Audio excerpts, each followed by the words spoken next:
লক্ষ নিযুত কোটি মানুষের ভিড়ে আল্লাহর খলিল ইব্রাহিমকে যে বলবে ইয়া খলিলুল্লাহ, ও আল্লাহর খলিল, আল্লাহ আপনাকে বড্ড ভালোবেসেছেন, আপনি কাবা বানিয়েছেন, আল্লাহ আপনাকে বড্ড পছন্দ করেন। দেখেন আমাদের কি অবস্থা। আপনি যে আল্লাহর কাছে সুপারিশ করেন যেন আল্লাহ আজকে বিচার শুরু করে। আল্লাহর নবী ইব্রাহিম বলবেন আমিও পারবো না, আমি আমার জীবদ্দশায় 3টা মিথ্যা বলেছি। কয়টা?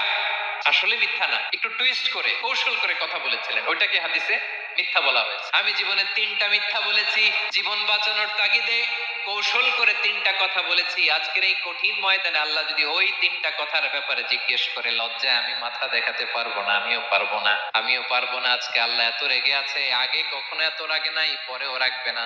তোমরা সবাই মিলে বনি ইসরাইলের নবী মুসা আলাইহিস সালামের কাছে যাও। সবাই এবার যাবে মুসা আলাইহিস সালামের কাছে, যেয়ে বলবে ইয়া নবী আল্লাহ মুসা, আপনি ছিলেন কালিমুল্লাহ, আল্লাহর সাথে সরাসরি কথা বলতেন। রব্বুল আলামিন আপনাকে তাওরাত কিতাব দিয়েছেন, আপনি যে একটু সুপারিশ করেন। আল্লাহর নবী মুসা বলবেন মাফ করো, আমিও পারবো না, আমি দুনিয়ার বুকে ভুল করে একটা মানুষকে মেরে ফেলেছি। আমি মারছিলাম আদব শিক্ষা দেওয়ার জন্য এক থাপ্পড়, এই থাপ্পড়ে যে ওই লোক মরেই যাবে আমি জানতাম না। আজকে আল্লাহ যদি জিজ্ঞেস করে কেন মারলা, জবাব আছে। ওই লজ্জায় আমি অনুতপ্ত, আমি পারবো না, আমার এই কথা বলো না। আজকে আল্লাহ বড্ড রেগে আছে, আমি পারবো না। তোমরা আল্লাহর নবী ঈসা আলাইহিস সালামের কাছে যাও। কিয়ামতের ময়দানে মানুষগুলো পাগল পাড়া হয়ে আল্লাহর নবী ঈসা আলাইহিস সালামের কাছে যাবে, যে বলবে নবী ঈসা আপনি রূহুল্লাহ, বাবা ছাড়া আল্লাহ আপনাকে বানিয়েছেন, ইনজিল কিতাব দিয়েছেন, মৃত মানুষকে আপনি জীবিত করতে পারতেন। আজকের এই কঠিন বিপদের দিনে আপনি আমাদের সাহায্য করেন। আল্লাহর কাছে যে বলেন যেন বিচার শুরু করে। ঈসা আলাইহিস সালাম বলবেন আমিও পারবো না, ইন্নী উবিদতু মিন দুনিল্লাহ, আমার উম্মত খ্রিস্টানেরা আল্লাহরে বাদ দিয়ে আমি ঈসার ইবাদত করেছে। আমার মা মেরি আর আমাকে ডাকতো জেসাস ক্রাইস্ট, আমার ইবাদত করেছে। যদিও আমি আমার ইবাদত করতে বলি না, ঈসা আলাইহিস সালামও ইবাদত করতে বলেছেন একজনের, তিনি কে? আল্লাহর নবী ঈসা আলাইহিস সালাম বলবেন আমিও পারবো না।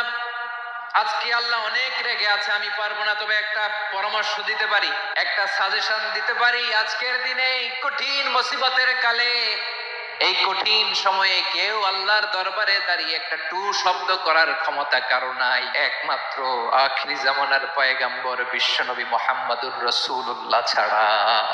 মানুষগুলো এবার আগুনের মধ্যে পানি দিলে যেমনি আগুন নিভে যায়, দাউ দাউ করা হৃদয়ে জ্বলন্ত আগুন তাদের ঠান্ডা হবে। কিয়ামতের ময়দানে ওই বিভীষিকাময় সময়ে মুসিবতের কালে মানুষগুলো পাগল হয়ে বিশ্বনবীকে খুঁজতে আরম্ভ করবে। সবাই মিলে বিশ্বনবীর কাছে যেয়ে বলবে ইয়া রাহমাতাল লিল আলামিন, ইয়া খাতামান নবীন, রাহমাতাল লিল আলামিন। দেখেন আমাদের কি অবস্থা, কি কঠিন বিপদে আমরা আছি, দাঁড়াতে পারি না, সূর্যের আলোতে ঘেমে হয়রান। আজকে কেউ সুপারিশ করতে পারবে না। সব নবীরা অপারগতা স্বীকার করেছে, তারা বলেছে আপনি ছাড়া কেউ নাকি আল্লাহর সামনে দাঁড়াতে পারবেন না, আপনি একটু সুপারিশ করেন।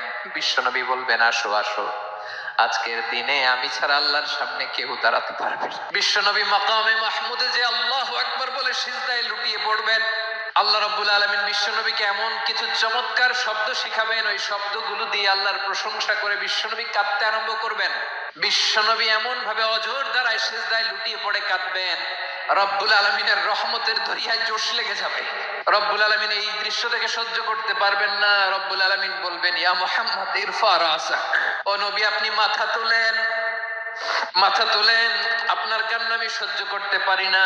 নবী আপনি মাথা তোলেন, সাল তুতা, আজকে আপনি যা চাবেন তাই দেব। নবী আপনি সিজদা থেকে মাথা তুলেন, সাল তুতা। বিশ্বনবী এবার মাথা তুলবেন।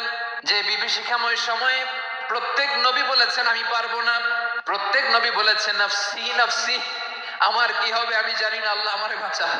প্রতিটি নবী বলবেন নাফসি নাফসি, আল্লাহ তুমি আমারে বাঁচাও, আমারে বাঁচাও। বিশ্বনবী মাথা তুলবেন, তুলে বলবেন রব্বি হাবলি উম্মতি, আল্লাহ তুমি আমার গুনাহগার উম্মতকে বাঁচাও। এই দুনিয়ার বুকে রব্বুল আলামিন